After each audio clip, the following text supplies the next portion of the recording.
Part 2. What impacts your emotions?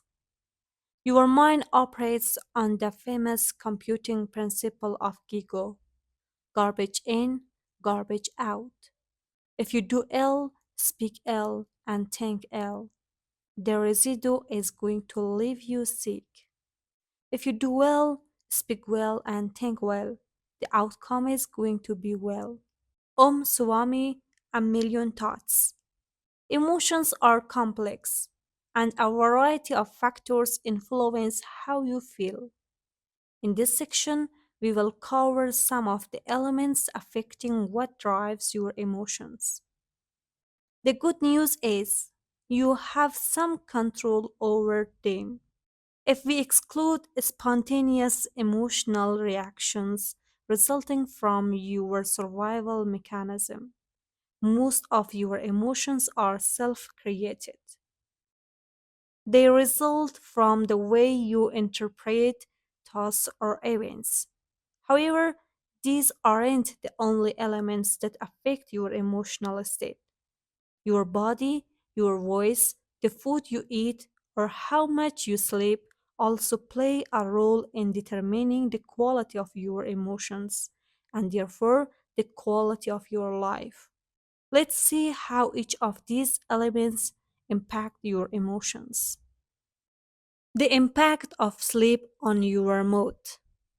The quality of your sleep and how much of it you get affects your emotional state.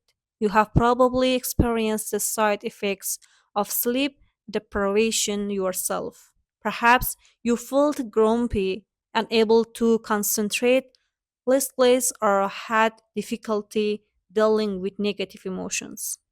Sleep deprivation can impact mood in many different ways. According to a survey performed on people suffering from anxiety or depression, most of the respondents reported receiving less than 6 hours sleep per night. Sleep deprivation also increases mortality risk.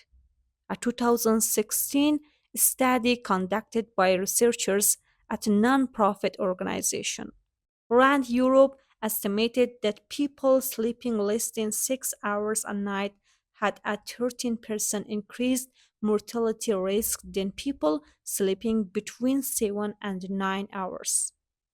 The same studies revealed that lack of sleep costs an estimated $411 billion per year to the United States economy. Interestingly, sleep deprivation also seems to reduce an individual's ability to enjoy positive experiences.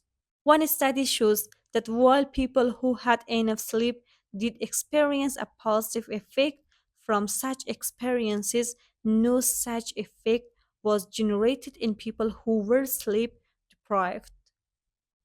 How to improve the quality of your sleep? There are many ways to improve the quality of your sleep. Let's go over some of them. Make sure your bedroom is pitch black. Many studies have shown that the darker the bedroom is, the better we tend to sleep. If your room isn't pitch black, what can you do to make it darker? Maybe you can buy a sleep mask or curtains that do a better job at blocking daylight. Avoid using electronic devices. This applies to smartphones, tablets, televisions, and the like. According to sleepfoundation.org, studies have shown that even our small electronic devices emit sufficient light to miscue the brain and promote wakefulness. As adults, we are subject to these influences, and our children are particularly susceptible. A 2014 study published in PNAS showed that melatonin, a chemical which helps regulate sleep patterns, was reduced by 50% in participants who read with electronic devices rather than books. These participants took about 10 minutes longer to fall asleep and lost 10 minutes of deep sleep, also known as REM.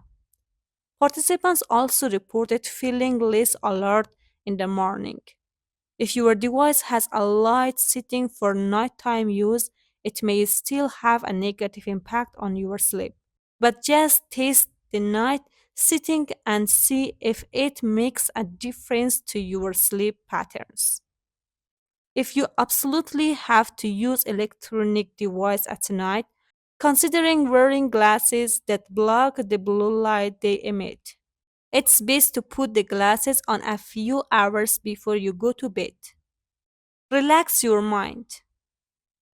If you are like me, you may have all kinds of thoughts running through your head when it's time to fall asleep. I tend to get very excited about new ideas I have or things I want to do. As a result, I often feel as though there are so many things I could have completed during the day, and these feelings make it difficult for me to sleep, aside from turning off electronic devices before bed. I have found that listening to soothing music really helps. Reading a physical book can also help me relax, as long as I don't get too excited by the book, which has been known to happen. Avoid drinking too much water within 2 hours of going to bed. This one is obvious, but is still worth mentioning. If you have to go to the bathroom in the middle of the night, it's going to interrupt your sleep pattern. This, of course, will probably make you more tired the next day. Have an evening ritual. This alone will help you fall asleep more easily. It's best to try going to bed at the same time every night, including the weekends. If you like to go out during the weekend and stay up late, this will present a challenge. But I encourage you to give it a try and see how it goes. An evening ritual will also help you stay on track with your morning ritual. It will be easier to wake up every day at the same time without feeling tired if you have a morning and a nighttime ritual. If you do go out and stay up late during the weekend, one thing you can do is still wake up as early as during the weekdays and have a couple of naps throughout the day as necessary. If you have difficulty sleeping well, try to implement some of the things mentioned above. If you have difficulty sleeping well, try to implement some of the things mentioned above. The best advice I can give you is to keep trying different strategies until you figure out what works best for you.